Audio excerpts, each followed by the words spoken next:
Nandu hospital के सामने खड़े होकर फूफू कर रहा है। बीवी बीमार है, अंदर है। क्या हुआ भाभी को? वही औरतों वाली बीमारी। औरतों वाली बीमारी? खर्चा इतना। सिगरेट कितने की? 10 रुपए की। 10 रुपए की? और जेब में कितनी पड़ी? एक और है। मरने के लिए तेरे पास पैसे हैं, लेकिन बीवी को मौत से बचाने के लिए पैसे नहीं है। क्या बक रहा है? ये देख, मौत लिखी है इस पे, मौत। और ये सैनिटरी पैड पे जिंदगी। हंस मत। 2 सिगरेट के पैसे से भाभी को ऐसी खतरनाक बीमारी जो महावरी के वक्त गंदा कपड़ा इस्तेमाल करने से हो सकती है, उससे बचा सकता है। और सिगरेट ना पीने से अपने आप को भी खतरनाक बीमारी से बचा सकता है। यानी कि मौत के पैसे से 2 जिंदगी खरीद सकता है तू, एक अपनी और एक अपनी बीवी की। सोच अब हंस। हीरोगिरी ये पीने में नहीं है, ये देने में है।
अस्सलाम वालेकुम जी, मैं हूं नजमुल हसन बाजवा। व्यूअर, आज की ये वीडियो बहुत अहम है, क्योंकि आज की इस वीडियो में मैं आपको बताऊंगा कि किस तरह समंदर में पाकिस्तान ने भारत को एक बहुत बड़ी शिकस्त से दो चार किया है, किस तरह से पाकिस्तान एक बहुत बड़ी समुद्री ताकत बन चुका है और पूरी दुनिया की नजरें अब पाकिस्तान के ऊपर लगी हैं।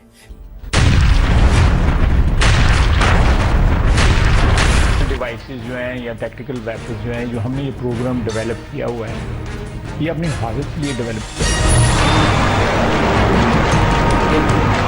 ये हमने डिवाइसेस जो हैं जस्ट एज शो पीसेस। दोनों तरफ तनाव बराबर बना हुआ है, मगर फिलहाल ऐसा भी नहीं कि दोनों देश खुद को जंग में झोंक दे, जंग में कूद पड़ते हैं और फिर कहीं भारत पाक के बीच परमाणु जंग शुरू हो गई तो क्या होगा?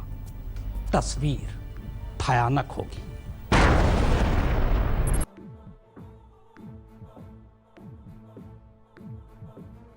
एक हफ्ते में ही 2 करोड़ 10 लाख लोग मारे जाएंगे। इनमें से 50 लाख से ज्यादा लोग बम की तपिश से झुलस जाएंगे। लेकिन अगर हमारी सलामती को खतरा हुआ तो हम नेस्तनाबूद कर देंगे।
या अल्लाह।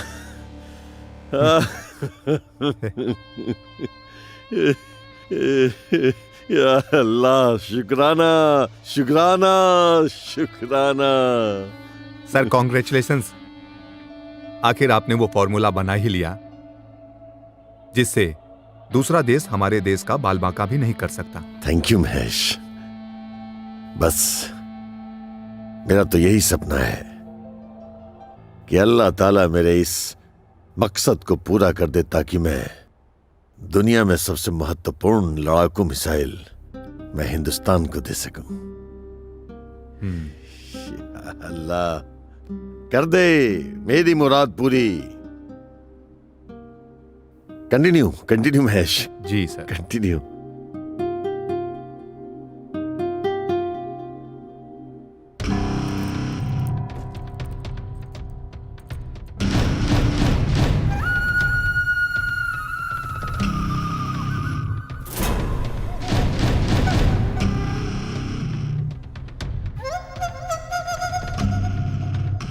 जावेद, एंटी मिसाइल के कारण भारत का कोई बाल भी बांका नहीं कर सकता है। तुम ऐसा कुछ करो कि उस मिसाइल का फार्मूला हमें मिल जाए, उसके बाद पाकिस्तान का कोई कुछ नहीं बिगाड़ सकता। लेकिन भाई, फार्मूला लेना इतना आसान नहीं है। भारत में तुम्हारे इतने सारे लोग हैं, उन लोगों से पता करो कि वो फार्मूला कैसे मिलेगा। भाईजान, इस काम को अंजाम देने वाला एक ही आदमी है जिसका नाम है सुल्तान। ठीक है, उससे मेरी मीटिंग फिक्स कराओ।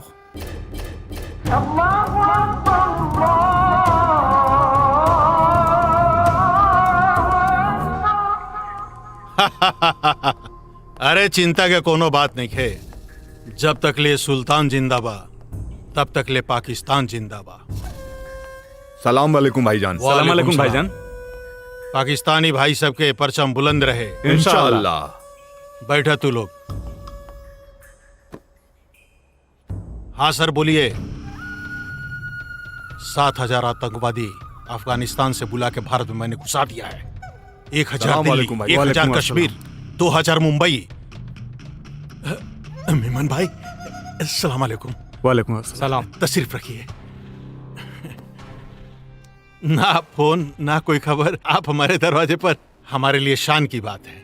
काफी दिनों से मिलने का सोच रहा था। आप बड़े टेंशन में लग रहे हैं, क्या बात है मेमन भाई? कोई खास बात? हाँ, पाकिस्तान खतरे में है और हम भी, इसीलिए हमें आपकी मदद की जरूरत है। बोलिए मेमन भाई, आपके लिए तो हमेशा जान हाजिर है, हुक्म करिए। दरअसल बात ऐसी है, हिंदुस्तान का सबसे बड़ा साइंटिस्ट असलम खान, उसने एक ऐसी मिसाइल बनाई है जिससे हमारा देश खतरे में आ चुका है। तो मैं तुमसे ये चाहता हूं कि तुम मुझे असलम खान ला के दो ताकि मैं उससे उस मिसाइल का फार्मूला ले सकूं। ठीक है भाईजान। दुनिया में ऐसा कोई भी काम नहीं है जो सुल्तान के लिए मुश्किल हो। आपका हुक्म सर आंखों पर। ठीक है, अगर तुमने मेरा ये काम कर दिया तो मैं तुम्हें मालामाल कर दूंगा। जो हुक्म, मैं बहुत जल्द आपका काम कर दूंगा। और याद रखना, तुम्हारे पास सिर्फ 30 दिनों का समय है। 30 दिन के अंदर मुझे असलम खान नहीं मिला तो तुम मेरे बारे में अच्छे से जानते हो, समझे? जी जी। अस्सलाम वालेकुम। वालेकुम सलाम। सलाम वालेकुम। असलम खान हमरा कोनो कीमत पर चाहिए। हमें पता करता ही असलम खान की है। कल तक ले हमरा पूरा एकर जन्म कुंडली चाहिए। और सुन, का करेला, कहाँ जाला, कब सुतेला, कब उठेला, कब का करेला, सब कुछ पता करके हमरा के बताओ। जी भाईजान, हम सब पता कर ले। ऑल द बेस्ट। सलाम वालेकुम। चला बैठा तू नहीं।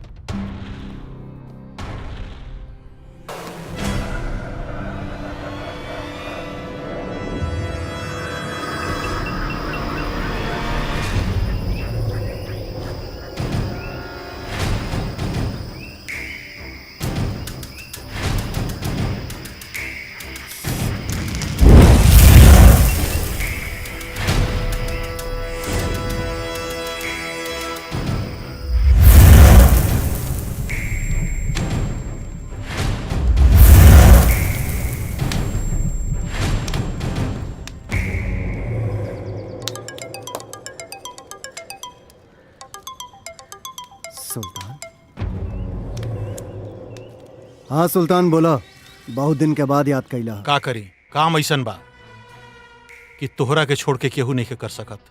काम बोला। हिंदुस्तान के सबसे बड़ा साइंटिस्ट असलम खान के नाम तो सुन ही होगा, जौन हिंदुस्तान में एंटी मिसाइल के आविष्कार कैले बा।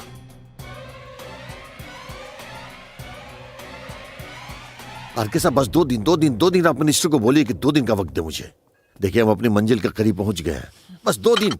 ऐसा है कि ये मिसाइल साहब चाय ठंडा हो खता, दिन रात मेहनत करे नहीं, खाना पीना सब छूट गइल बा। अरे बेगम जान आवा, देखा तेरा मालूम है ना कि हिंदुस्तान के साथ पाकिस्तान और चाइना के कितने टेंशन चल रहा बा। कभी भी युद्ध हो सकेला, यही से चाहता नहीं कि ऐसा एंटी मिसाइल जल्दी से जल्दी बना दी कि कौन और दुश्मन देश के हिम्मत ना होके हिंदुस्तान के ऊपर अपन मिसाइल से अटैक करेंगे, सबके नस्तनाबूद कर दे। इंशाअल्लाह आपके ख्वाब जरूर पूरा हो जाएंगे। आमीन।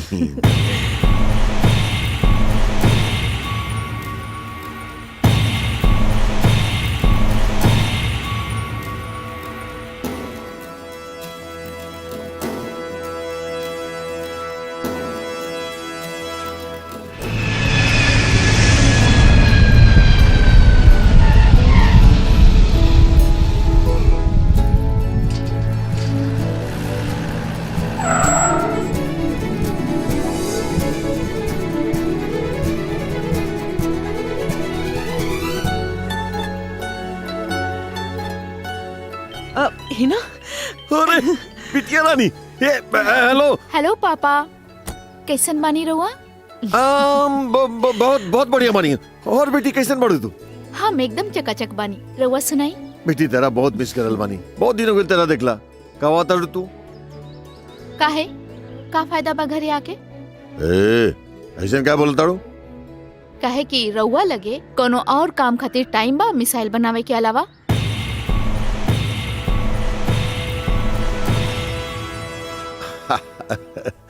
अरे हमारी बिटिया जान, देश से फुर्सत मिलने के बाद ना पूरा वक्त अपन बिटिया के नाम बा। बस तू जल्दी आ जा, बहुत याद आवता तो यार।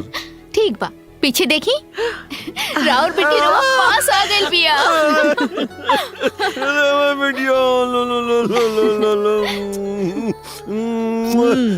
अच्छा, तब से हमनी के बेवकूफ बनात रहलो। हां बेटी के करबानी रास्ता में कोनो दिक्कत नहीं के ना भेल। रहुआ कैसन बात करतनी पापा? इतना बड़ा साइंटिस्ट के बेटी बानी, हमरा के का दिक्कत हो सकेला? अच्छा सुना, पेपर कैसन भइल? एकदम फर्स्ट क्लास। अब्बा जाना तानी, अब तो रहुआ साथे साइंटिस्ट बन के देश के सेवा करे के बा। इंशाल्लाह। वाह वाह वाह, बस सब बात अभी कर लेबू। हाँ दूर से आवतारू, थक गई होकबू, तू हाथ मुंह धोला, हम खाना लगाते हैं। आज तो अपन बिटिया रानी के साथ का चलो चलो चलो जल्दी लगाओ खाना। अब सुल्तान भाई,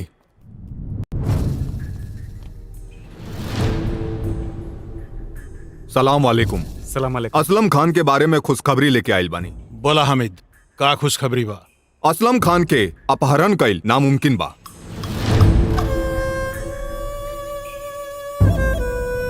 लेकिन ओकर बेटी जेकरा असलम खान अपने जान से भी ज्यादा प्यार करे ने, असलम खान के अगर मुट्ठी में करे के बा तो ओकरी बेटी के किडनैप करे के पड़ी। लेकिन ओकरा बेटी के भी किडनैप कइल मुश्किल बा। हामिद, बेवकूफ जैसन बात मत कर। सुल्तान के जीवन में नामुमकिन शब्द कुछ नहीं खे। सबसे बड़ा खुशखबरी तो ओकर बेटी ही है। काहे कि ओकर बाप के जान ओकर बेटी में बसेला। बस 24 घंटा ओकरा फैमिली पर ध्यान रख। सुबह शाम, दिन रात, कब उठेला, कहां उजाली, केकरा साथे मिलेली, उठा के ले आओ। कभी तो अकेले रहत हुई। इंसान के सबसे बड़ा कमजोरी ओकर संतान होखेला। ओकरा बेटी के झपट के हमरा लगे लेके आओ। जब ओकर बेटी हमरा मुट्ठी में आ जाए नू, तब देखिए ओकरा के हम अपन कैसे उंगली पर न चाहे। एगो मौका हमरा के भी देके देखी भाईजान। शाबाश टार्जन, शाबाश। ओकर बेटी के तू उठा के ले ली नु तो हम तोहरा के माला माल कर। हमरे पे भरोसा रखी, ओकरे बेटी के किडनैप करके ले आओ तनी हम। जो जश्न की तैयारी कर, मेहमान आवे वाला बने।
बेगम जान आज तार हर दुआ कबूल हो जाएगी। आज हमारा जीवन के सबसे बड़ा मकसद पूरा हो। इंशाल्लाह खुदा हमनी की दुआ कबूल कर ले ले। अब्बू कैसन लगा तनी हम? हमार बेटी बाड़े तू। अच्छा सुनी ना, का आज हम रउआ साथे लैब चल सकता नी? ना बेटा, वहाँ बाहरी आदमी अलाउड नहीं है। सुन तारू अम्मी, अब्बा जान हमरा के बाहर वाला समझता रे। का कहता नी जी, ले जाई घुमा दी। हाँ। अरे लेकिन वहाँ सरकार से परमिशन लेवे के पड़ी। बेटा हिंदुस्तान के सुरक्षा के सवाल बा। तो का हम घर में अकेले रह के बोर हुई अम्मी? बोली ना। देख बेटा, आज तहार अब्बू जान के ना जीवन के सबसे बड़ सपना पूरा हो गिल बा। आज हम एक ठे ऐसन एंटी मिसाइल बनावे में कामयाब हो गिल बानी जे दुश्मन देश के मिसाइल के नेस्तनाबूद करके रख दे। खास करके चाइना और पाकिस्तान के N-90 मिसाइल के ओकरा घर में जा करके तबाह करके आ जाए। पता ना अब्बू, कि पाकिस्तान और चाइना कब सुधरी? चाइना और पाकिस्तान के लोग ऐसे ना हो खेला बेटा, बल्कि चंद हिंदुस्तानी सियासी लोग सत्ता के लालच में हिंदुस्तान के मासूम जनता के बरगला करके ये धर्म और जाति में उलझा देवेला, ताकि अपना देश के जनता आपस में लड़ मरे और दुश्मन देश बाहर से आक्रमण कर पाए। लेकिन तार अब्बू जान जबले जिंदा रही, कौनो दुश्मन के नापाक इरादा के कामयाब न होके दी। ठीक बा, रउआ चाइना पाकिस्तान के संभाली, हम जाता नहीं शॉपिंग करे। लेकिन वादा करी कल रउआ के हमके लेके जाए के पड़ी। प्रॉमिस। लव यू अब्बू। लव यू बेटा। Bye. Take Bye, care, take care, bye bye. अच्छा बेगम जान, हम चला था नहीं। हाँ।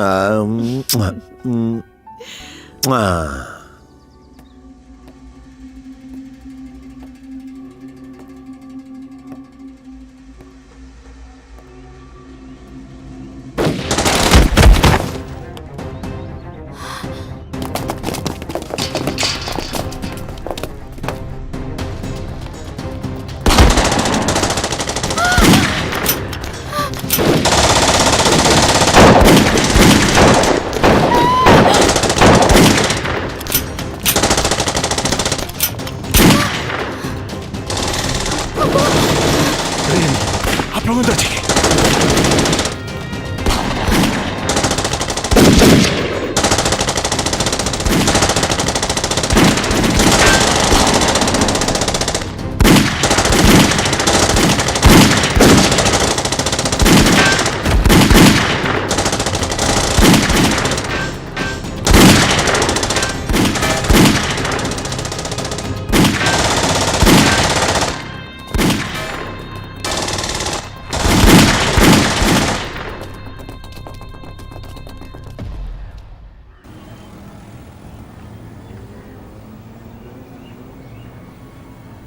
माफ करी, हम अपने मिशन में सक्सेस ना हो पानी।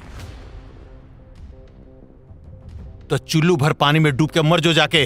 बस हमके एक मौका और दे दी। अरे जो तोनी सबसे कुछ ना होई, जे करे के हम खुद करे। किंग, हमार सारा आदमी फेल हो गइल बा। अब ये मिशन के तू ही कामयाब कर सकत तारी। हमनी के इस्लाम खतरा में बा। हम इस्लाम बचावे खातिर अपन जान भी दे सकतानी। हमार सारा आदमी फेलोर हो चुकल बा और साइंटिस्ट के सबसे बड़ा कमजोरी ओकर बेटी भी यही ना। जब तू ओकर बेटी के किडनैप कर लेबे किंग, तो साइंटिस्ट हमारा मुट्ठी में आ जाई। हम तोरा से वादा करता नहीं कि जब तू ओकर बेटी के किडनैप कर लेबे तो हम तोहरा के माला माल कर देम। ये हमारी इज्जत के बात। काम हो जाए। खुदा हाफिज। रुक किंग, वो लड़की के फोटो हम तोरा के भेज रहल बानी। Good luck.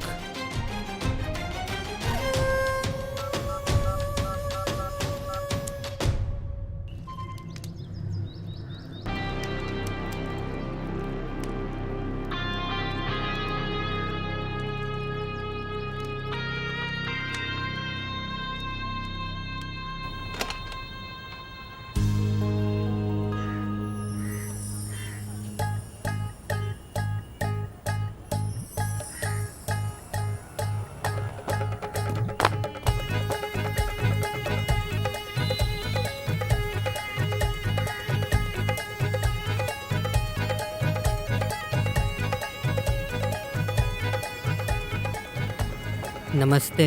नमस्ते, का चाही?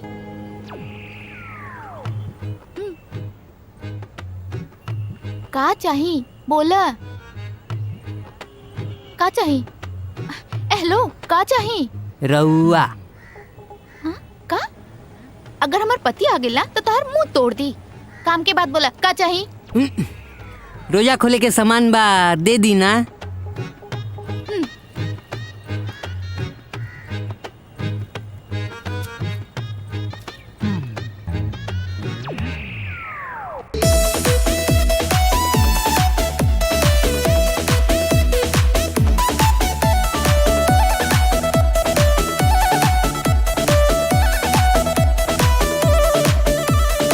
देखला इसे का तू घूर घूर, दहिया से सटा न रहा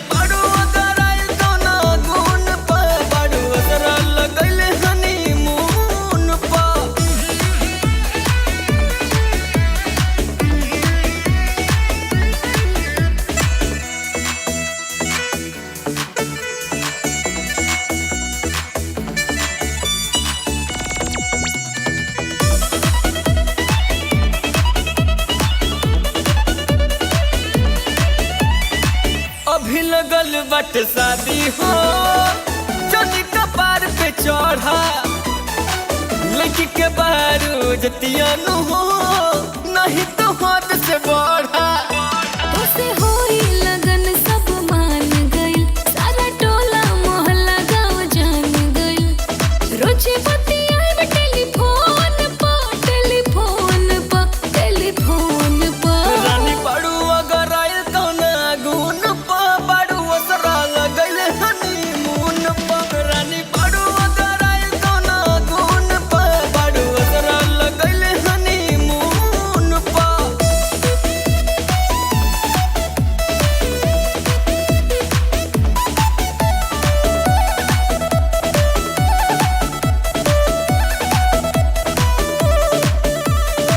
मर बुझाड़ू मजबू बर्तन खनवा बनैबू हो खुटा में के जगह रानी बधाई जैबू हो मन के मैना उड़ाता फर फर हो सर कोता ओढ़निया सर सर हो नाचे मन नागिन के धून पा हाँ धून पा हर धून पा रानी बाड़ू अगर आयल तो ना गुन पा बाड़ू असरा लगल हनीमून पर रानी बाड़ू अगर आयल तो ना गुन पा बाड़ू असरा लगल हनीमून पर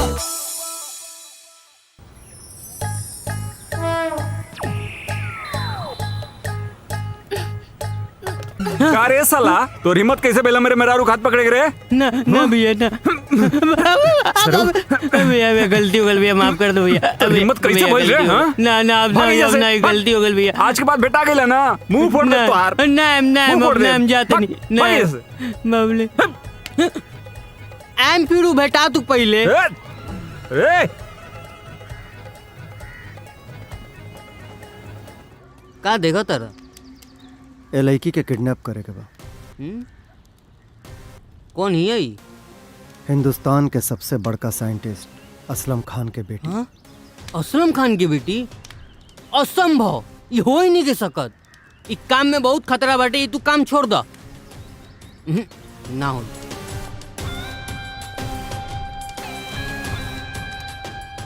जब किंग सुपारी लेवेला तो ओकरा के पूरा करेला।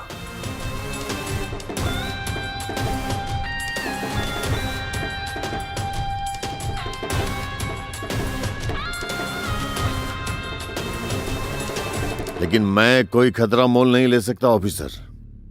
मुझे मेरी बेटी को विदेश भेजना है और मैं भेज कर ही रहूंगा। आपको अपने बेटी को भेजने की कोई जरूरत नहीं है। एक सीबीआई ऑफिसर होने के नाते आपकी और आपकी पूरी फैमिली की हिफाजत करना मेरी जिम्मेदारी है खान साहब। और मैं पता लगा के रहूंगा कि आपके परिवार का सुख चैन कौन छीनने के पीछे पड़ा हुआ है। उसको तो मैं पाताल से भी खींच के निकालूंगा।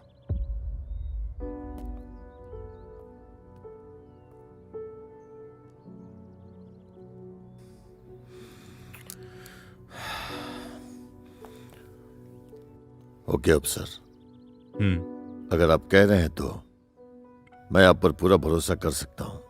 थैंक यू सो मच सर। पूरा भरोसा कीजिए मेरे ऊपर सर। थैंक यू सो मच। अगर कोई भी परेशानी हो तो प्लीज मुझे इन्फॉर्म कीजिएगा सर। चलता हूं। टेक केयर सर।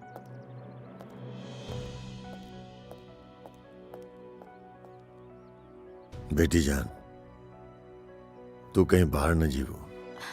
अम्मी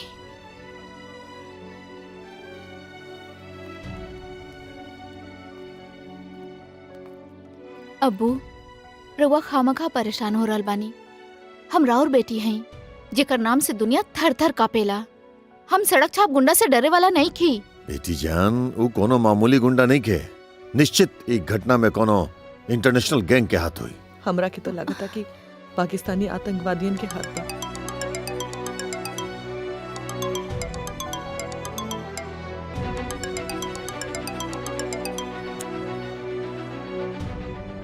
हेलो, अस्सलाम वालेकुम। वालेकुम अस्सलाम। कौन? रउआ ठीक सुन रहल बनी खान साहब।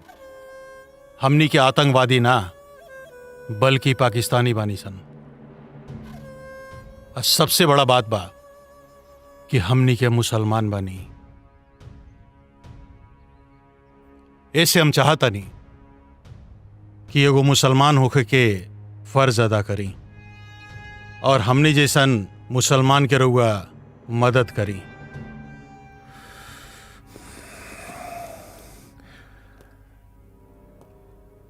काम की बात करी। हमनी के खुदा के मामूली बंदा बानी जे अपन बिरादर खातिर, अपन जाति खातिर 24 घंटा कुर्बानी देवे खातिर तैयार रहेनी। ऐसे हम चाहता नहीं कि रउआ भी हमनी के मिशन में हमनी के साथ दी, एगो मुसलमान होके के फर्ज पूरा करी। वादा करता नहीं अपने से कि अपने के और अपने के परिवार के कभी कोनो बाल बाका ना होके दे।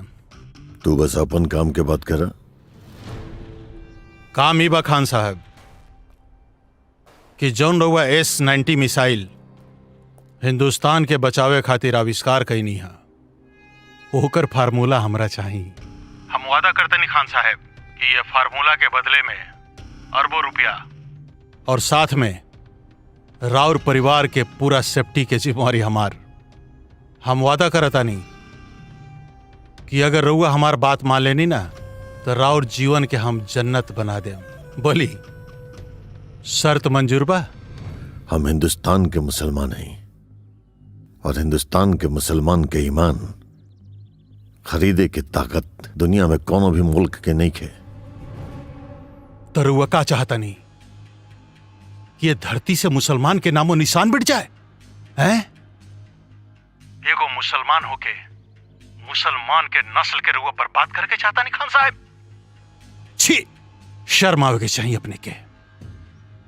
देखिए, आप के हैं हमरा नहीं के मालूम, लेकिन आप एक मुसलमान है, नाते आपकी जानकारी दे दी कि आज तक कौन सच्चा मुसलमान न कभी खत्म भइल बा और न ही आगे भी कभी खत्म हुई। हाँ, तेरा जैसन गद्दार, देशद्रोही, आतंकवादी जन दुनिया में नफरत फैला रहा बा, धर्म जाति के दीवार खड़ा करके दुनिया भर में राज करे के चाहता, वो जरूर खत्म हो जाए। और हाँ, तेरा लोगन के नापाक इरादा के कभी भी पूरा नहीं के होके दे। एकर अंजाम रउआ जानता नहीं खान साहब? जिंदगी बर्बाद हो जाए राउर। भाईजान, दुनिया में सबसे बड़ा अंजाम होला मौत, और मौत से तेरा जैसन देशद्रोही डरा सकेला। हमरा जैसन देशभक्त ना, अगर हिम्मत बा तेरा में, ईमान बा, सामने आके बात करा।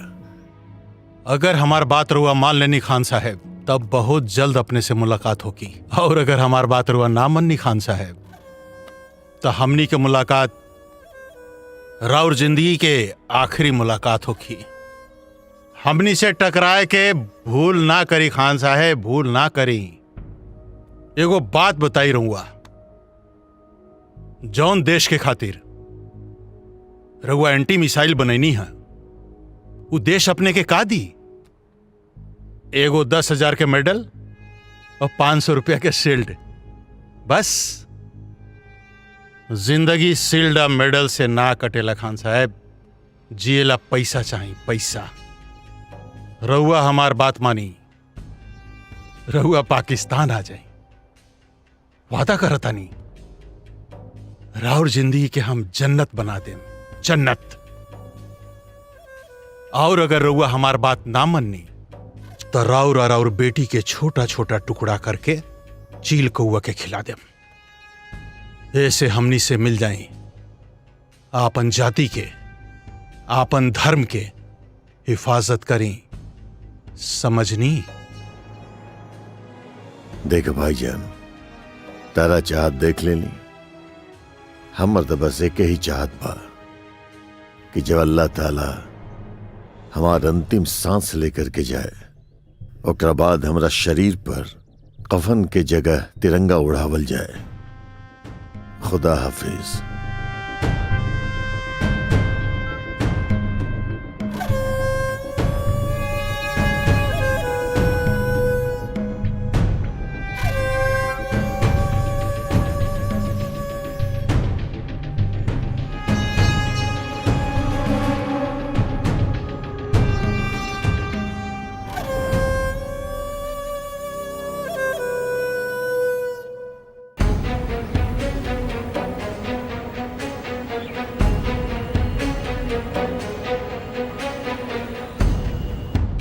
जी हां सर, उन लोगों का पता चल चुका है जिन्होंने हिना जी के ऊपर हमला किया था, लेकिन आज तक उस मास्टरमाइंड का पता नहीं चला। पर हमें भरोसा है बहुत जल्द उनका भी पता चल जाएगा सर। थैंक यू अफसर। आप जैसे काबिल अफसर के रहते हैं देश में कोई भी गद्दार कानून के हाथ से बच नहीं सकता है। Thank you so much sir. Well done job officer. Thank you sir. अब मैं चलता हूं सर। अस्सलाम वालेकुम भाभी जी। वालेकुम अस्सलाम भाईजान। हाय हिना, कैसी हो? मैं ठीक हूँ। अच्छा टेक केयर। हाँ ओके। चलता हूं मैं। बेगम जान जी ई जैसन अफसर के रहते अब हमने लोगन के चिंता करे के कोनो जरूरत नहीं के। ग्रेट अफसर इज। आज के मुख्य समाचार। हमारे देश के लिए खुशखबरी। साइंटिस्ट असलम खान जी को देश के प्रधानमंत्री जी सम्मानित करेंगे। असलम खान जी ने देश की रक्षा के लिए S-19 मिसाइल बनाई है। उनके इस योगदान से हमारा देश और भी सुरक्षित हो गया है। तहरा के बहुत जल्द हम मौत से सम्मानित करें असलम खान, बहुत जल्द। हे हामिद,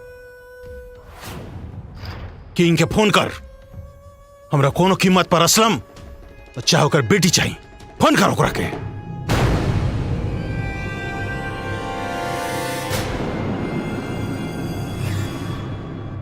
किंग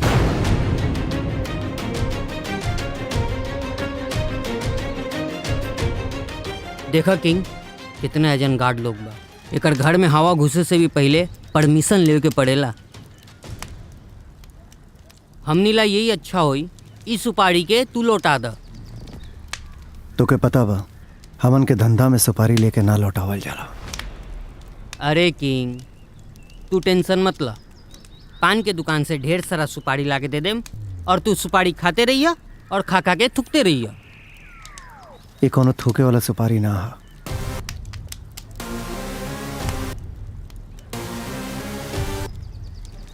एगो आइडिया बटे हमरा पर। किंग एजेंट से आधा किलोमीटर की दूरी पर असलम खान के घर बा। एजेंट से हमनी के सुरंग बना के हिना के बेडरूम तक आराम से पहुंच जाम सब। आधा किलोमीटर तक सुरंग बनावल कोनो खाए के काम ना है सूरज। हमरा लगे एगो आइडिया बा। का आइडिया बा?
सुल्तान तोहार काम हो गइल बा। लड़की हमरा कब्जा में भी है। शाबाश शाबाश किंग, हमरा पता रहे ये काम सिर्फ तू कर सकता रे। आज हम बहुत खुश बानी, बहुत खुश बानी, बहुत खुश बानी किंग। हमार विश्वास कर, आज हम तोरा के माला माल कर देम, दौलत से तौल देम। 7 जन्म तक दोनों हाथ से दौलत लुटेबे तब वो कम ना हुई तोरा। अब हमारे को बात सुन, असलम खान के बेटी के किडनैप आग जैसन फैल गिल बा। ऐसे तू ओकरा के अपना पास रख, जैसे मामला शांत हो जाई हम ओकरा के उठा के ले जाए। Good luck king, good luck.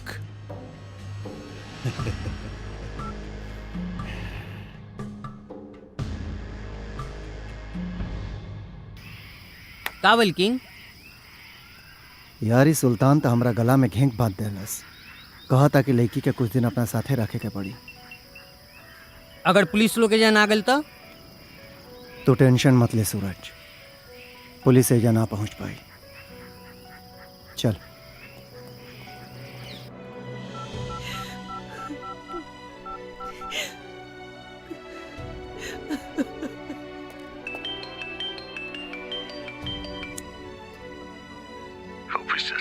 ये क्या हो गया? आपने तो कहा था कि आपके रहते हमारे परिवार पे आंच तक नहीं आएगी। हमारी बेटी को आज किडनैप कर लिया गया। मुझे मेरी बेटी चाहिए ऑफिसर, कैसे भी मेरी बेटी खोज के दे दीजिए ऑफिसर। मैं ये बात फिर आपको दोहरा रहा हूं सर, आप लोगों को चिंता करने की कोई जरूरत नहीं। हिना को कुछ नहीं होगा, मैं हिना को कुछ होने नहीं दूंगा। Please please officer. ठीक है सर, ठीक है।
के बाड़ा तू? हमरा जाना तरा? हाँ, के बाड़ा तू?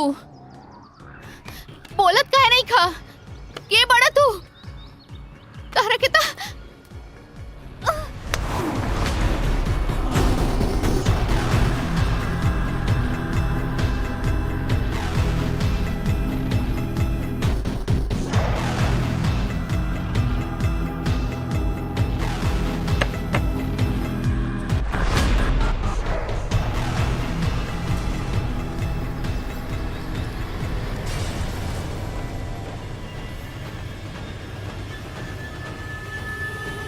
हम लेके आयल बनी तोहरा। कुछ दिन यही जा रहे के पड़ी। और सुना, ज्यादा चकर पकर कैलू तो हमसे बुरा केहू ना होई। ए सुना, तोहरा जैसन सड़क छाप गुंडा से हम डराए वाला नहीं खी, समझ गईला? हट हमारा रास्ता से। ये तोरा बाप के घर ना, किंग के अड्डा। एजा से भागे के कोशिश कैले ना, का कर ले बा? तोर हाथ पैर तोड़ के अंदर बैठा दे। सुना, तोहर गिदड़ भपकी से डराए वाला नहीं की हम, समझ गईला? और कान खोल के सुन ला, असलम खान के बेटी हैं हम। और तू लोग का सोचता रे कि हमरा के किडनैप करके हमार अब्बा से कुछ भी काम करवा ले बे? हाँ। अरे तोहनी लोगन के भूल बा भूल। हमार अब्बा एगो सच्चा हिंदुस्तानी बाड़े। हमार अब्बा वतन खातिर कट सकेले लेकिन झुक ना सकेले, और हम उनकरे खून बानी। अपन अब्बा के उसूल बचावे खातिर हम अपना आप के कुर्बान कर देब, समझला? हटा हमारा रास्ता से। हट, छोड़ हमके, छोड़ कहता नहीं, छोड़। कोई हाँ, हेल्प, छोड़, कोई हाँ, बचावा।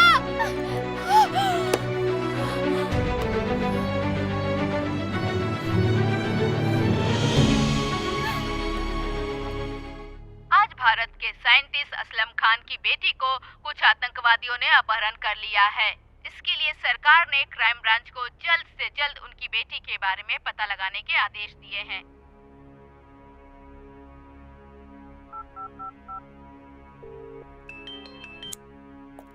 हेलो ऑफिसर जी सर। ये सब क्या है? इतनी कड़ी सिक्योरिटी के बावजूद हिना का अपहरण कैसे हो गया? ये मेरे लिए ही नहीं, सारे पुलिस डिपार्टमेंट के लिए शर्म की बात है। लोग क्या कहेंगे जब हमारे मुल्क में इतने बड़े साइंटिस्ट की फैमिली सुरक्षित नहीं है, तो हम देश के आम पब्लिक की सुरक्षा कैसे करेंगे? इसलिए 2 दिन में हिना को ढूंढ निकालना होगा। ये हिंदुस्तान की इज्जत की बात है, अंडरस्टैंड?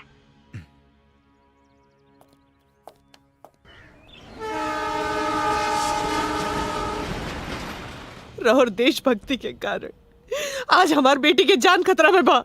और करी देशभक्ति, और दिखाई देशभक्ति। हम रवा के सामने हाथ जोड़तानी, कहीं से भी लाई, कहीं से भी खोज के लाई, लेकिन हमार बेटी के ला दी। रवा एगो बात सुन ली, अगर हमार बेटी ना मिलल ना तो हम अपन जान दे देब, जान दे देब। अब हमार बेटी के ला दी हमार बेटी।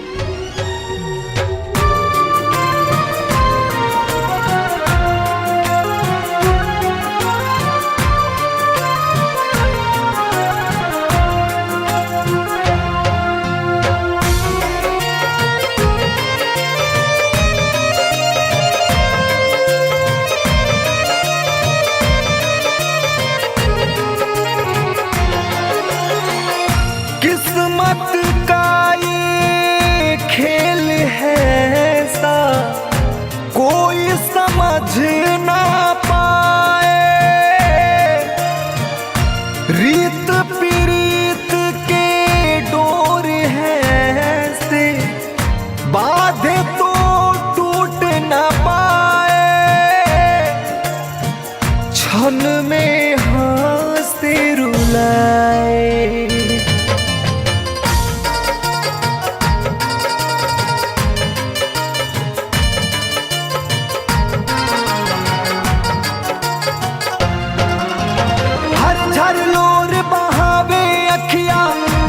बापू माई हो,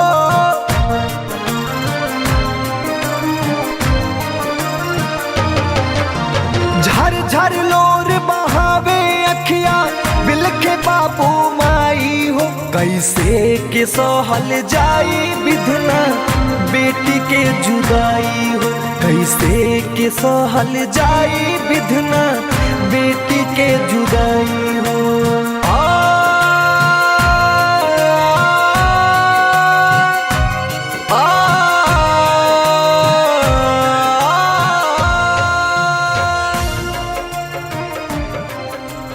गर्मा गर्म खाना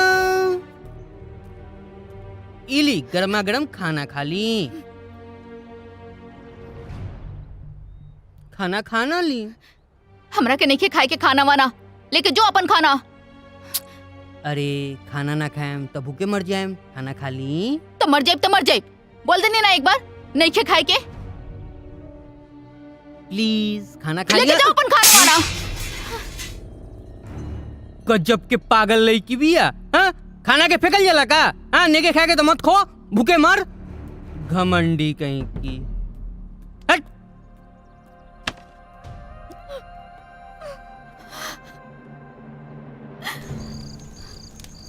किंग, अरे वो लड़की बहुत घमंडी भी है। ओकरा खाना नहीं खाएला, खाना फेंक देला किया। छोड़ दे, भूख लगी तो अपने खा ले। एगो बात कहीं, चारों तरफ न्यूज में ओकरे चर्चा बा। भला यही में बाटे कि जल्दी से तू ओकरा सुल्तान के हवाले कर द। कुछ दिन इंतजार करेंगे।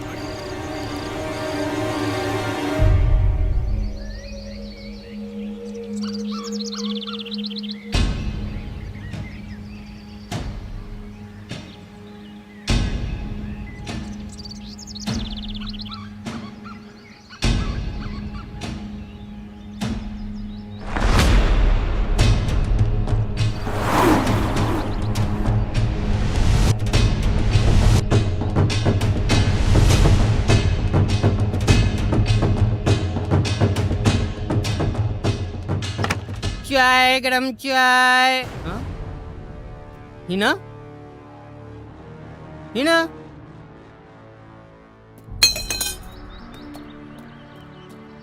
हिना? किंग! किंग!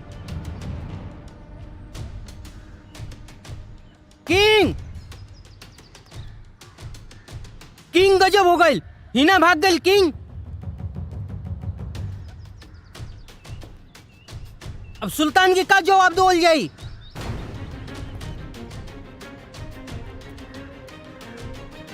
कुछ करा किंग, अब का होई हमनी के?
जिंदगी यूं बदल जाएगी।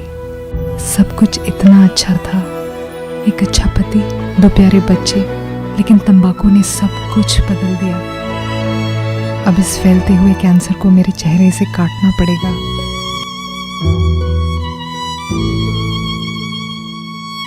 कुछ भी पहले जैसा नहीं होगा। मैं कभी कभी सोचता हूँ कि ये सिगरेट या बीड़ी पीने का क्या परिणाम होगा।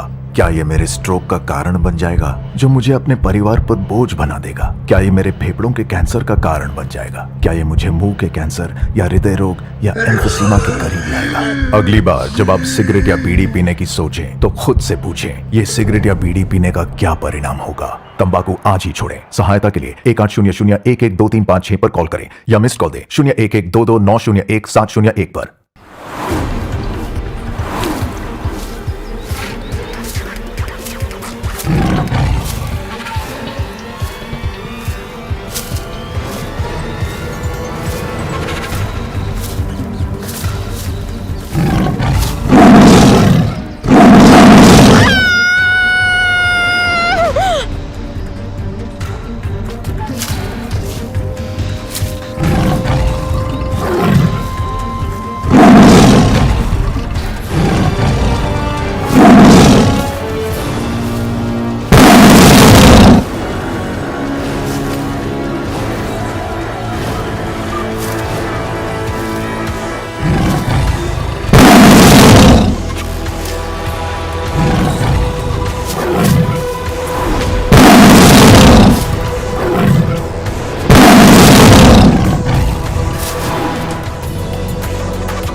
मार दा जान से।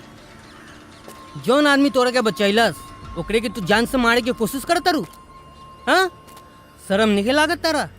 तारा भागे के बारे तो तू भाग जा, लेकिन हमरा के तू अनाथ मत कर।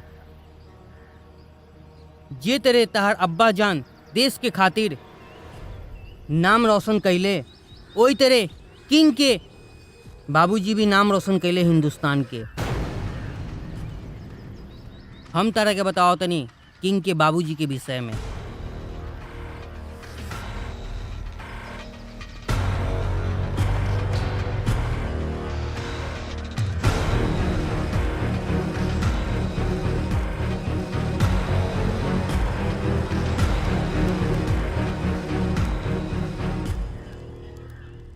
तारे बाबूजी की तरह किंग के भी बाबूजी ये देश के बहुत बड़ा साइंटिस्ट रहे।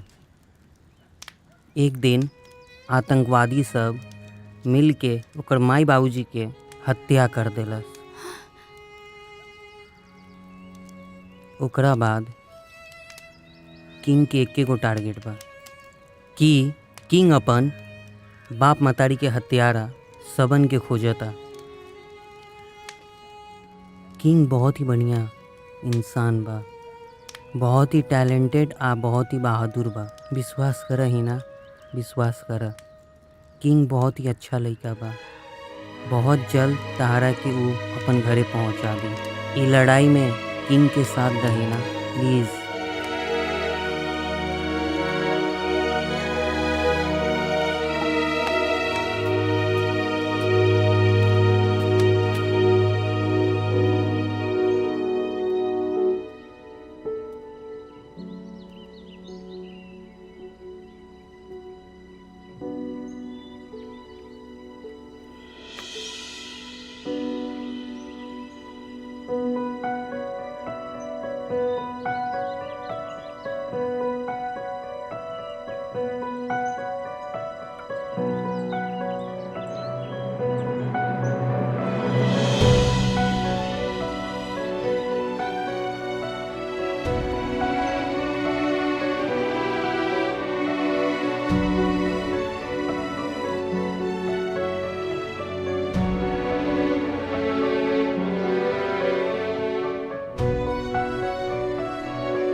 सूरजमुखी के जैसन तुर रूप के गोराई,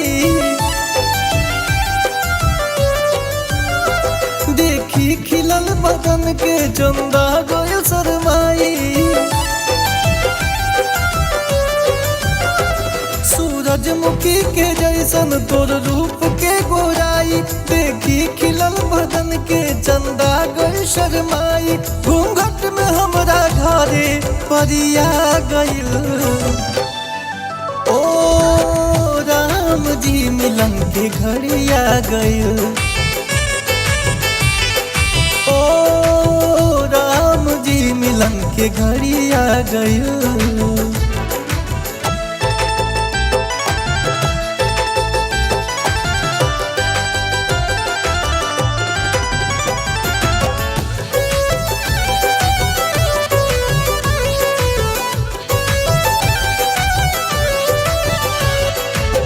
सुरहु सिंगार इंद्रधनुष से सजल बा, उठ के ललाई जैसे खिलल कमल बा। ओ सुरहु सिंगार इंद्रधनुष से सजल बा, उठ के ललाई जैसे खिलल कमल बा। धासे दिल धासे धड़कन, सांसे समर्पण, तोहरी सुरतिया लौके देखी जब दर्पण। घर अंगना में प्यार के फुलझड़िया गइल, ओ राम जी मिलन की घड़िया गइल, ओ राम जी मिलन की घड़िया गइल।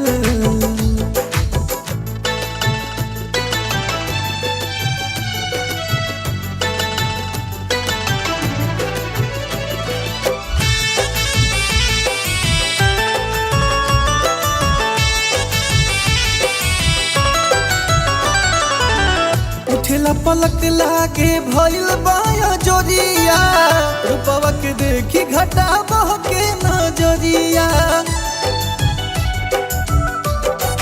ओ उठेला पलक लागे भइल बाया जोरिया, रूपवा के देखी घटा बहके नजरिया। प्रेम के गुलाबी रंग दिल पे चढ़ गई, देखल सपनवा सगरो साच हो गई।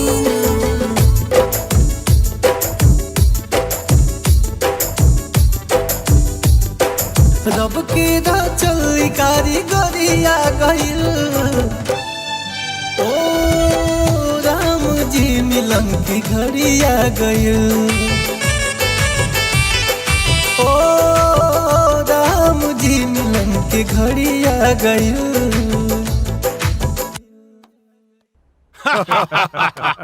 वाह सुल्तान भाई वाह, तुमने हमारा दिल जीत लिया है। Thank you thank you. अब लगाओ उस असलम खान को फोन और उसकी बेटी का सौदा करो।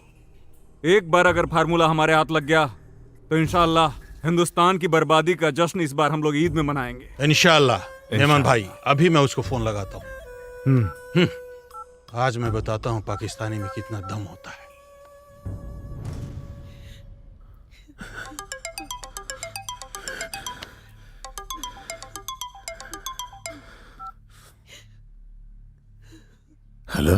अस्सलाम वालेकुम। वालेकुम अस्सलाम। कौन? अपने के शुभचिंतक बोला तानी। राउर बेटी हमरा कब्जा में बाड़ी। ना ना ना ना ना ना, रिकॉर्ड मत करी, रिकॉर्ड मत करी, और ऑपरेटर के भी फॉरवर्ड मत करी फोन। राउर बेटी बहुत मासूम बिया। ऐसा ना होके कि ओकरा साथे कुछ करे के पड़े। देखो, तुम मेरी बेटी को कुछ मत करना। कुछ ना करे खान साहब, कुछ ना। कहे कि राउर बेटी हमार बेटी जैसन बिया, ओकरा के बहुत हिफाजत से हम रख ले बानी। लेकिन रहुआ अगर हमार बात ना माने, राउर बेटी के ना छोटा छोटा टुकड़ा करके हमनी के आपस में बांट के खा जाए सन। कहे कि हमनी के आदमखोर हैं सन।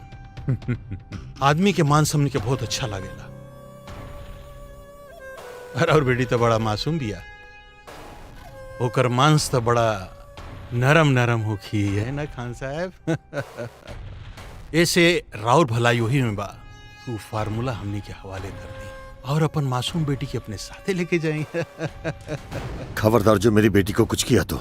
रहुआ कुछ नहीं कर सकत हमनी के खान साहब, कुछ नहीं कर सकत। हमार बात ध्यान से सुनी। अगर रहुआ फार्मूला हमनी के हवाले ना कईनी तो रहुआ अपन बेटी के हमेशा खातिर भूल जाई। हाँ, ईद खत्म होते होते फॉर्मूला हमनी के हवाले कर दी खान साहब।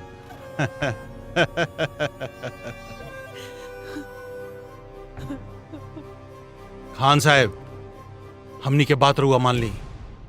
फार्मूला हमनी के हवाले कर दी, अपन बेटी के हमनी के चंगुल से आजाद करवा ली।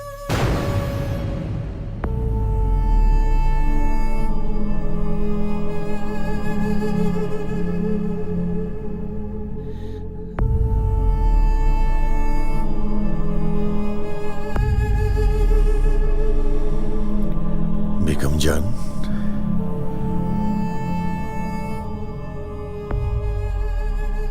हमारी बेटी हिना और पूरे हिंदुस्तान की जिंदगी में कीमती क्या है? बेगम, मैं बहुत उलझन में हूं अभी, बताएं हमें। आप जानती हैं कि मैं अपनी बेटी की जिंदगी के लिए अपने वतन से गद्दारी नहीं कर सकता।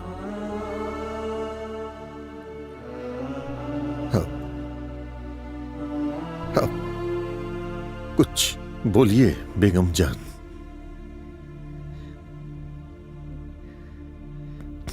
बेगम जान, बेगम जान बोलिए, बोलिए, जवाब दीजिए, मैं क्या करूं? देखिए बेगम जान, आप अपने ममता की भट्टी में करोड़ों देशवासियों की जिंदगी मत झोंकिए।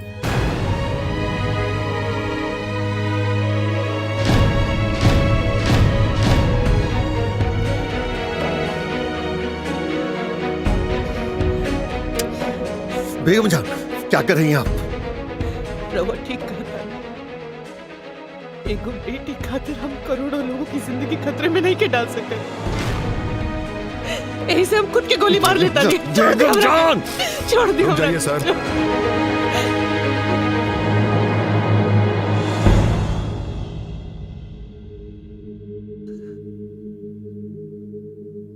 क्या कर रहे हैं ये आप लोग? क्या हो रहा है ये? क्या आप लोगों का मेरे ऊपर से भरोसा हट गया? देखिए, कुछ नहीं होगा हिना को, कुछ नहीं होगा। ऑफिसर, उन लोगों ने मुझे 2 दिन की मोहलत दी है। 2 दिन में अगर मैं वो फार्मूला लेकर के उन लोगों के पास नहीं गया, वो मेरी बेटी को जान से मार देंगे। और आप जानते हैं ऑफिसर, मैं अपनी बेटी की जिंदगी के लिए अपने मुल्क को खतरे में नहीं डाल सकता। लेकिन सर, हमारे लिए हिना की जान बचाना भी जरूरी है, और उसको बचाने के लिए मेरे पास एक प्लान है सर। आइए, पहले बैठिए सर, आराम से बैठिए। भाभी जी, आप भी बैठ जाइए प्लीज। आइए सर, प्लीज बैठ जाइए। कूल डाउन सर। अब मेरी बात ध्यान से सुनिएगा। आपको लैब में जाकर वो फॉर्मूला निकालना पड़ेगा, लेकिन सर चिंता मत कीजिएगा और उस फॉर्मूला को लेकर ना वहां पहुंच जाइए जहां उन लोगों ने बुलाया है। देखिए, परेशान होने की कोई जरूरत नहीं है इसमें। उस जगह को मैं पुलिस ले जाकर चारों तरफ से घेर लूंगा।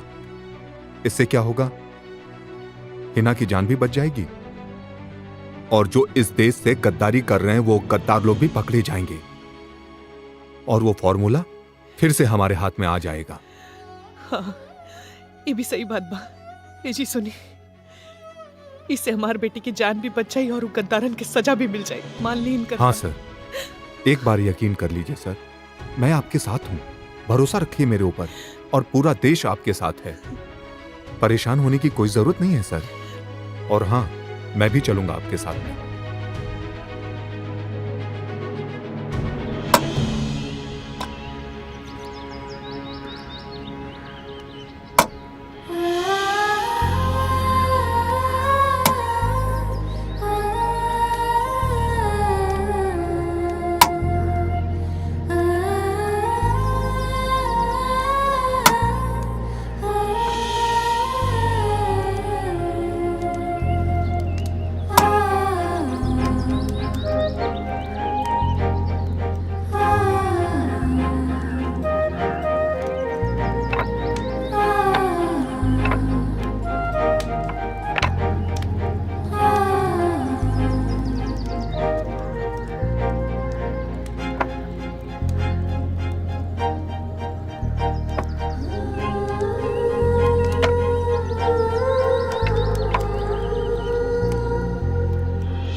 ऐसे का देखा था?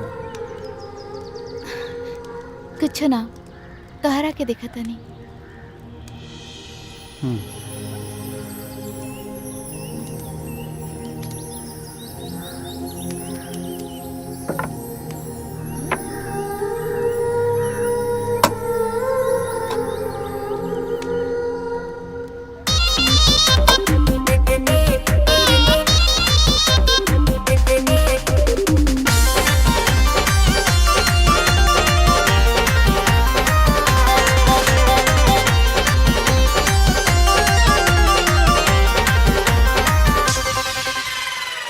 दिन भइल ना जवानी भइले, एरिया में बड़ तू बवाल कइले। एहो दुइयो दिन भइल ना जवानी भइले, एरिया में बड़ तू बवाल कइले। चढ़ती उमिरिया 18 लगलू कहर जा काढ़,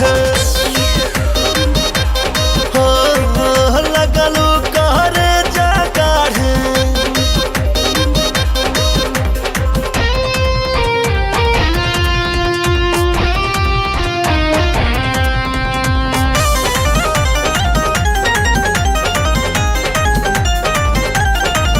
केहू हमरा के देख के मुँह आता, एमे हमर का गलती। जब ब्यूटी देखई बुआ से तो गाड़ी काहे न पलटी। केहू हमरा के देख के मुँह आता, एमे हमर का गलती। जब ब्यूटी देखई बुआ से तो गाड़ी काहे न पलटी। सच कहतनी दिने दहाड़े लगलो कहरे जा काढ़।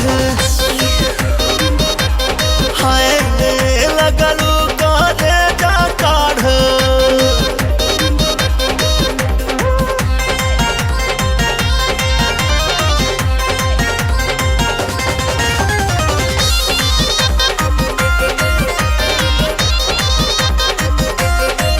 हम बानी नु बहुते लकी हो, हमर होता तरक्की।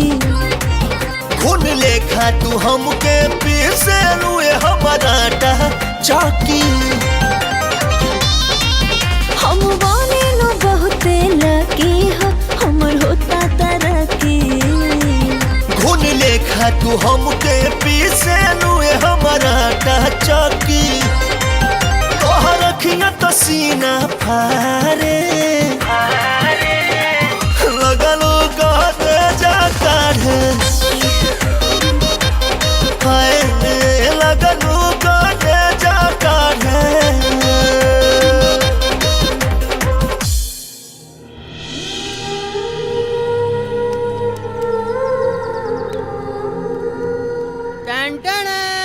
किंग खाना रेडी हो गए, जल्दी आवा। इला दोनों जने खाना खा ला।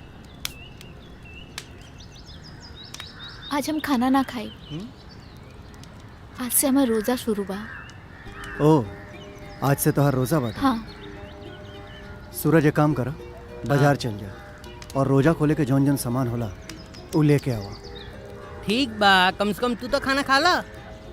साथे में खा ले भी ना के। ठीक बा। अच्छा हाँ, बोला संभार के जे कोनो पुलिस वाला ना देखे। अरे तू टेंशन मत ला, हवा के भी ना पता चली।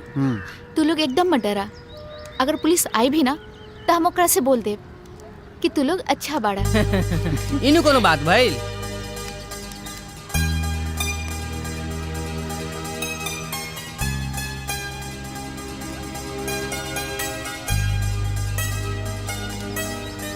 हाँ भाई, बात सोचा था कुछ ना।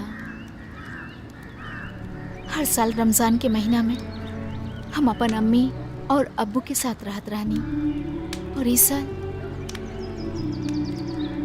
है ना अकेलापन का होला, ये हम समझ सकेले। चिंता मत करो, कुछ दिन के बाद बा, ओकरा बाद हम तोहरा के घर छोड़ दे। ठीक बा?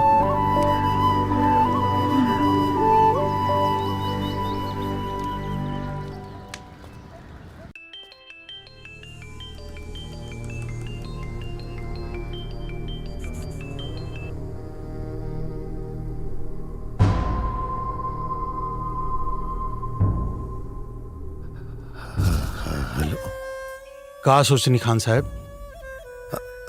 हाँ मैं तैयार हूँ। गुड। रहुआ साबित कर देनी असलम भाई कि रहुआ असली मुसलमान है। अब हम अपने के फोन करब कि फार्मूला कहाँ लेके आवे के बा। चिंता मत करी, राउर बेटी के कुछ भी ना होई, कुछ भी ना होई, ये हमार वादा बा। हामिद, जावेद। जी भाईजान। असलम खान हमनी का फार्मूला देव खातिर तैयार हो गई। मुबारक हो मेमन भाई, मुबारक हो। आपको भी मुबारक। तैयार हो गया वो। अब हमारे पाकिस्तान का टेंशन खत्म। इस साल का ईद लाएगा पाकिस्तान में खुशियां और हिंदुस्तान में मातम। चलो जल्दी से उसकी बेटी को उठा के लाते हैं। जरूर जरूर। चीयर्स। चीयर्स। पाकिस्तान का परचम बुलंद रहे। इंशाअल्लाह। ऑफिसर। जी सर। हमारे हिंदुस्तान की जान और हम सबका मान सम्मान आप ही के हाथ में है। भले ही यह कदम सिर्फ आपके भरोसे उठाया है, पर हमारे देश को कुछ नहीं होना चाहिए। आप चिंता मत कीजिए सर, कुछ नहीं होगा। मैं आपके साथ हूं, पूरा देश आपके साथ है। आपको फिक्र करने की कोई जरूरत नहीं है। आपके इस प्लान के साथ वो गद्दार लोग जो हैं वो पकड़े जाएंगे। जिसने हमारी हिना को किडनैप करने की हिम्मत की है, उन सबको खत्म करना है सर। अपने देश को बचाना है इन गद्दारों को सबक सिखाकर।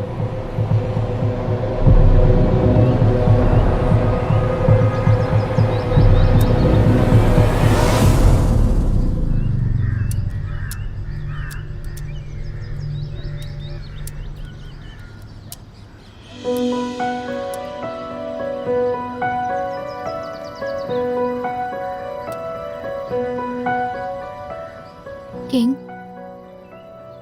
I love you.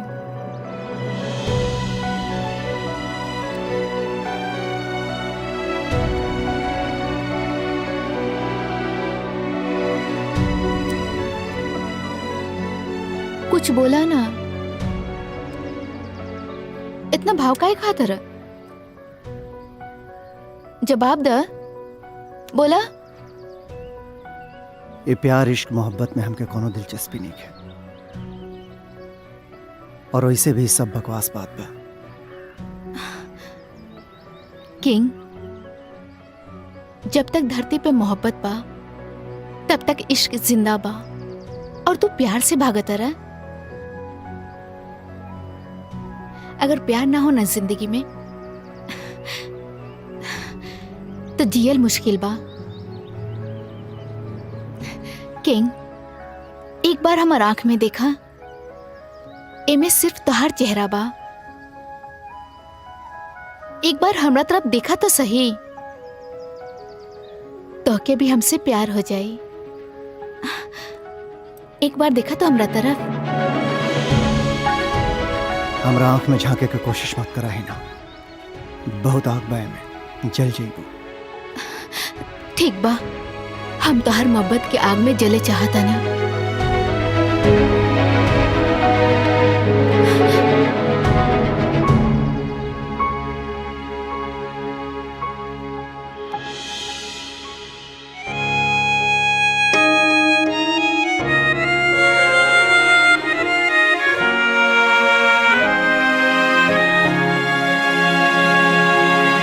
पोरे पोर भाईल दहिया मधुशाला बा, चूम के तोहके पुरवैया मतवाला बा। पोरे पोर भाईल दहिया मधुशाला बा, चूम के तोहके पुरवैया मतवाला बा। मीठ मीठ बतिया के बैठ गई सटिया के, हो खता बड़ाई बड़ी ज्यादा है बलराम जी का इरादा। हो खता बड़ाई बड़ी ज्यादा है बलराम जी का इरादा।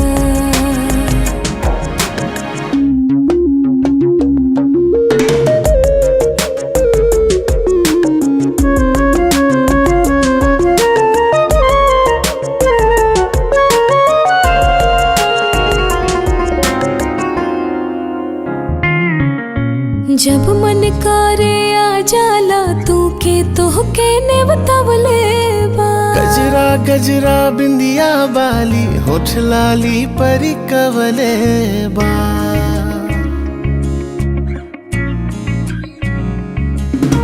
जब मन करे आ जाला तू के तोहके ने बतावले बा। गजरा गजरा बिंदिया बाली होठ लाली परी कवले बा। ऐसे धैला कवारी रोआ रोआ देवे गारी, लाजे लजा के भनिया धाए बलराम जी का इरादा।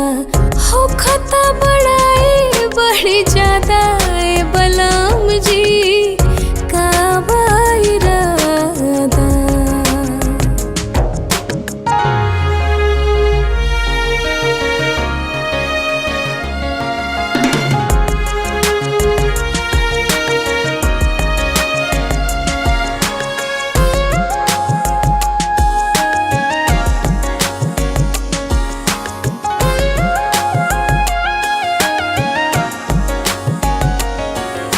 धीरे धीरे बढ़ गईला तू प्यार में हद से आगे हो। मदहोशी में डूबल बाड़ू छुहते अगिया लागे हो।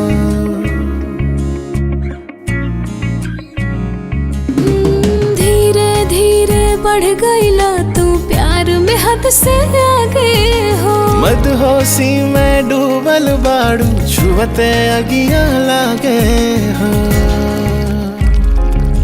ई कवन रोग धरवला तू हमरो के बहकवला। बाछी की न बाछी मर्यादा ए बलराम जी का इरादा। हो खता बड़ाई बड़ी ज्यादा है बलराम जी का इरादा।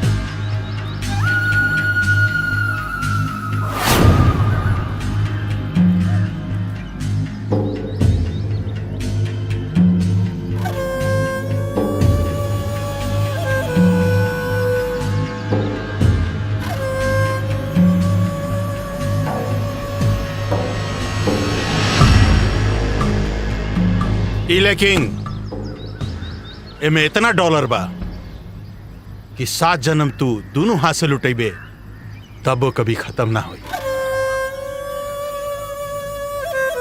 एकर बाप हमनी के फार्मूला देवे खातिर तैयार हो गई और ये लड़की जब तक हमनी के साथ रही हमनी के जोन जोन चाही मेमन भाई वो पूरा हो जाए। माशाअल्लाह, खुदा बड़ा फुर्सत में इसे बनाया है। इसे पाकिस्तान ले जाऊंगा मैं। ए, ले चले रखे। किंग ना ना king. Thank you king, thank you king. ले चल। किंग हमके बचावा, किंग बचावा। छोड़ छोड़ हमके किंग, छोड़।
आज हम खाना ना खाए। आज से हमारा रोजा शुरू बा। ओ, आज से तो हर रोजा बाटे। हाँ ठीक बा, कम से कम तू तो खाना खा ला। साथे में खा ले भी ना के। I love you. कुछ बोला ना। ये प्यार इश्क मोहब्बत में हमके कोनो दिलचस्पी नहीं है और वैसे भी सब बकवास बात बा। अगर प्यार ना हो ना जिंदगी में तो जियल मुश्किल बा। तो के भी हमसे प्यार हो जाए।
हमारे एगो बात कान खोल के सुनी। हम जौन पता बतावतानी वहां रउआ चुपचाप पहुंच जाई। और एगो बात ध्यान में रखें, आर्मी और पुलिस हमनी के पसंद नहीं खे। समझ गई नी? अब हमरो बात ध्यान से सुनी। अगर पुलिस के खबर कईनी तो राउर बेटी के हमेशा खातिर यमलोक पहुंचा दे। और एक और बात सुन लीजिए खान साहब, आपको कहाँ आना है ये मेरे आदमी आपको बता देंगे। और हाँ, ज्यादा होशियारी करने की कोशिश की ना तो आप और आपकी बेटी को मार दिया जाएगा।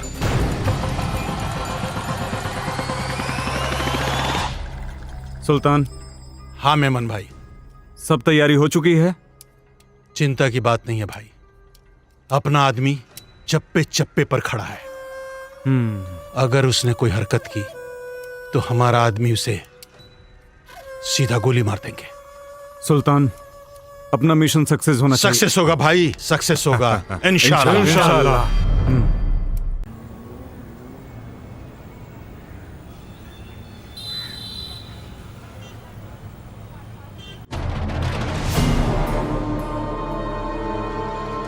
पेन ड्राइव लेके आए हैं? हाँ, पेन ड्राइव तो मेरे ही पास है, पर यहाँ कोई पुलिस फोर्स नहीं दिख रही है। नहीं, सब अंडरग्राउंड है। आपको चिंता करने की कोई जरूरत नहीं है। बस अब आप यहां से अकेले जाइए। दुश्मन बहुत चालाक है। अगर हमको साथ देख लेंगे तो हिना की जान को खतरा हो जाएगा।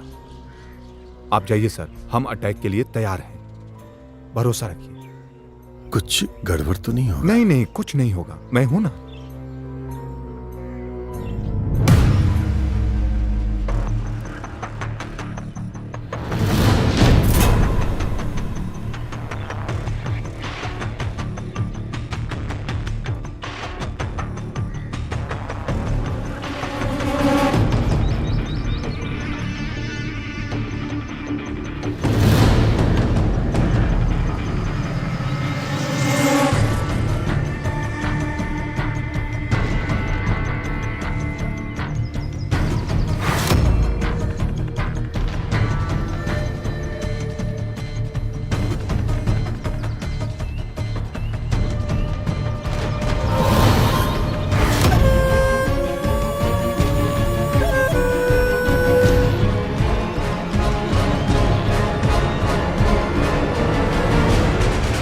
वेलकम खान साहब, बड़ी तमन्ना थी आपसे मिलने की।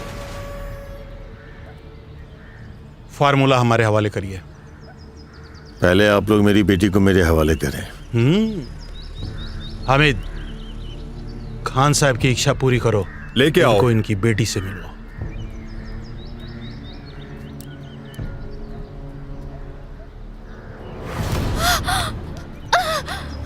छोड़ा, छोड़ा अब्बू। बेटी का दर्द बहुत खतरनाक होता है खान साहब। लाइए, फार्मूला हमारे हवाले कर दीजिए। देखिए, आप लोग यह फार्मूला कहीं ले भी नहीं जा सकते, क्योंकि इंडियन आर्मी चारों तरफ से इस जगह को घेर चुकी है। आप लोगों का यहाँ से फार्मूला लेकर बाहर निकलना नामुमकिन है। दिन में ख्वाब नहीं देखते खान साहब। दीजिए, फार्मूला हमारे हवाले कीजिए। लाइए खान साहब, लाइए। नहीं अब्बू, ये फार्मूला इनके हवाले मत कीजिएगा। इन गद्दारों के हवाले ये फार्मूला नहीं होना चाहिए अब्बू। मेरी जिंदगी से बहुत कीमती है ये फार्मूला। और अब्बू जान, वतन के लिए मरने का मौका बहुत किस्मत वालों को मिलता है। मैं तो खुदा से यही कहूंगी कि जब भी मुझे धरती पे भेजे, मुझे ऐसी ही मौत दे जो मौत हजारों करोड़ों लोगों की जिंदगी बचा सके। अब्बू जान, ये फार्मूला इन्हें मत दीजिए। अपना वादा निभाइए अब्बू जान, अपना वादा निभाइए। मुझे मर जाने दीजिए, मुझे मर जाने दीजिए अब्बू जान। मत दीजिए ये फार्मूला, मत दीजिए अब्बू जान, मुझे मर जाने दीजिए। बारूद, बेटी बम। छोड़ो मुझे। नहीं अब्बू। मुझे एक बात समझ में नहीं आती अमन भाई, कि हिंदुस्तान का हर मुसलमान अपनी कुर्बानी देने की बातें क्यों करता है? इतनी देशभक्ति कहां से आ गई है इन मुसलमानों के बीच में? सही कहा। वो क्या देख रहे हो? खान साहब के पॉकेट से फार्मूला निकालो। छोड़ो मुझे। अबू नहीं, मत दीजिए ना अबू। छोड़ो छोड़ो छोड़ो मुझे। अबू अबू नहीं नहीं अबू।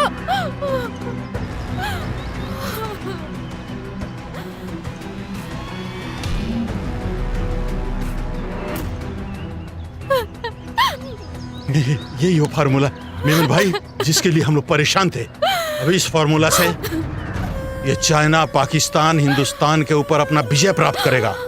ऑल द बेस्ट मेमन भाई। मजा आ गया सुल्तान। अब बोलिए मेमन भाई, क्या करना है बाप और बेटी का? दोनों बाप बेटी को कुर्बानी देने का बहुत शौक है ना, गोली मार दो दोनों को।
रुक जाओ किंग।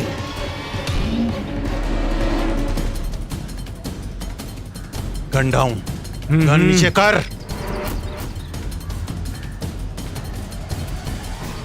डाउन, नीचे रख।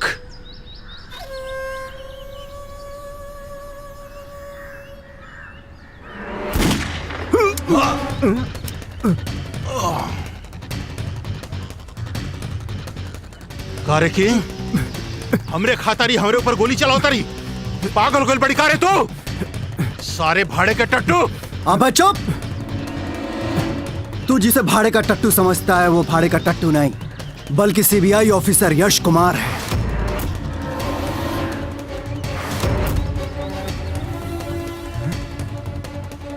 मैं तेरी गुलामी सिर्फ इसलिए करता रहा ताकि मैं तेरे गेम के मास्टरमाइंड तक पहुंच सकूं। अरे असलम खान के किडनैपिंग की खबर तो सरकार को पहले हो गई थी, फिर भी मैं इस गेम का हिस्सा इसलिए बना रहा ताकि तुम जैसे गद्दारों को बेनकाब कर सकूं। अबे खाता हिंदुस्तान की है और गाता पाकिस्तान की। तुम जैसे गद्दारों को जीने का कोई हक नहीं। रुक जाओ सीबीआई ऑफिसर।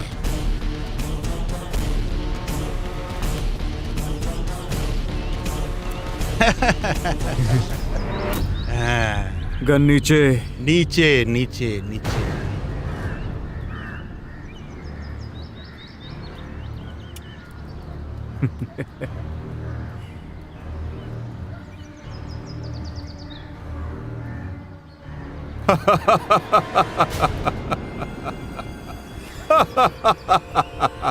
एक सीबीआई ऑफिसर होने के नाते आपकी और आपकी पूरी फैमिली की हिफाजत करना मेरी जिम्मेदारी है खान साहब।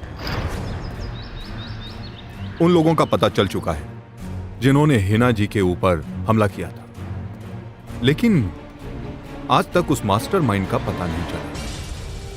पर हमें भरोसा है बहुत जल्द उनका भी पता चल जाएगा। थैंक यू अफसर। आप जैसे काबिल अफसर के रहते हैं देश में कोई भी गद्दार कानून के हाथ से बच नहीं सकता है।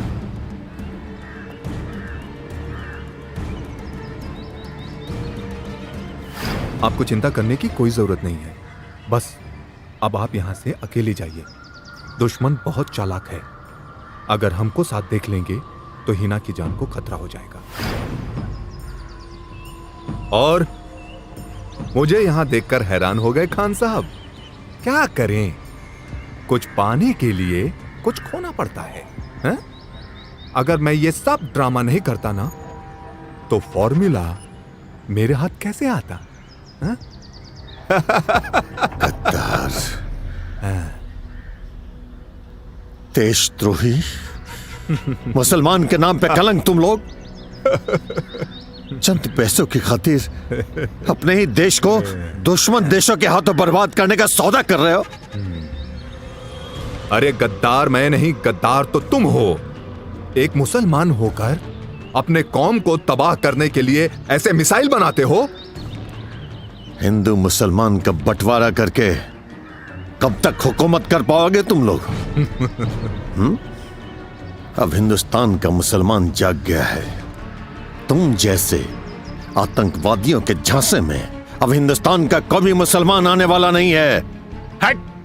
अरे हैदर भाई, क्या इसका बकबक सुन रहे हैं? इसको पाकिस्तान ले जाने की तैयारी करिए। फॉर्मूला हम लोगों के पास आ गया है। इन दोनों को ले जाओ और पाकिस्तान ले जाने की तैयारी करो।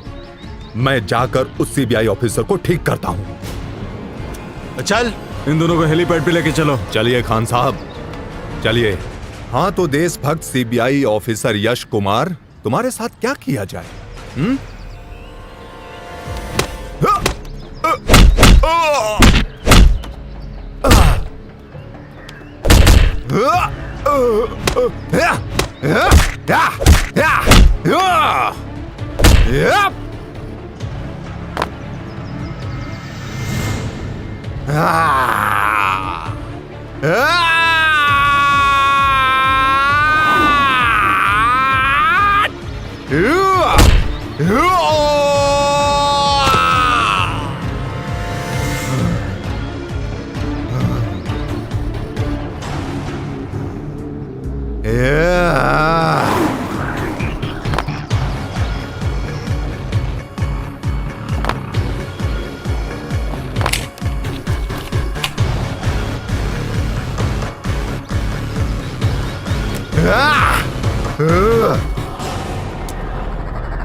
ओए सुल्तान,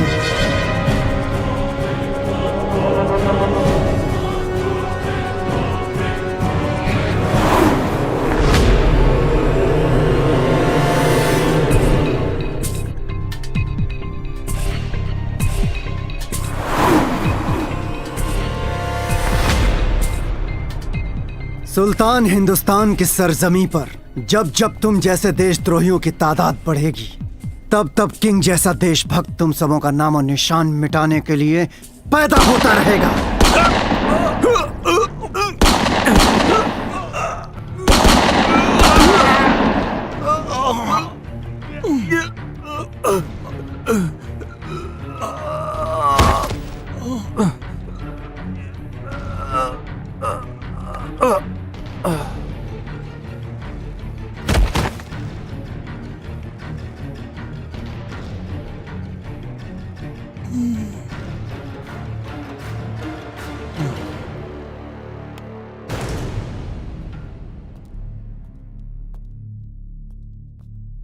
थैंक यू अफसर। आज इन गद्दारों और इन आतंकवादियों की वजह से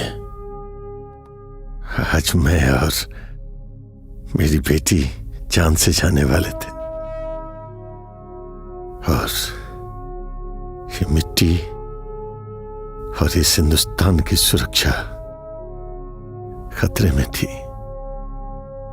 सर, आप हिंदुस्तान के अनमोल धरोहर हैं और हिंदुस्तान को आप पर गुरूर है।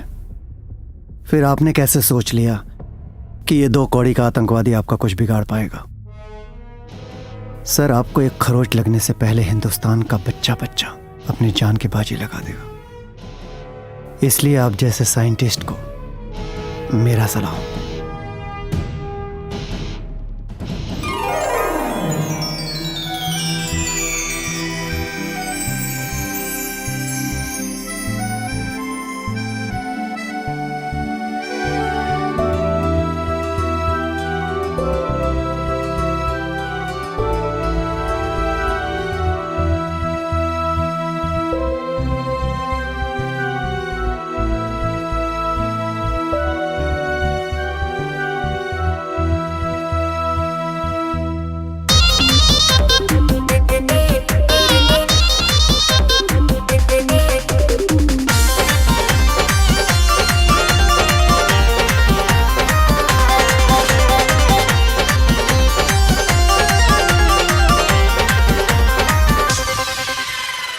दुइयो दिन भइल ना जवान भइले एरिया में बड़ तू बवाल कइले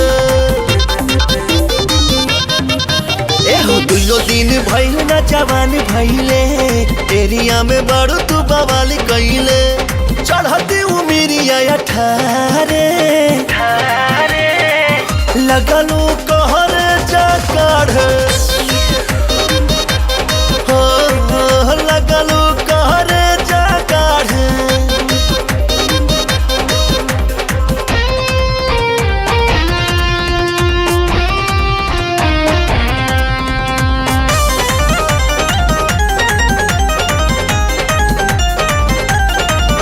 केहू हमरा के देख के मुँह आता एमे हमर का गलती जब ब्यूटी देखई ऐसे तो गाड़ी काहे न पलटी केहू हमरा के देख के मुँह आता एमे हमर का गलती जब ब्यूटी देखई ऐसे तो गाड़ी काहे न पलटी सच कहतनी दिने दहाड़े लगलो कहरे जा काढ़ हाय लगलो कहरे जा काढ़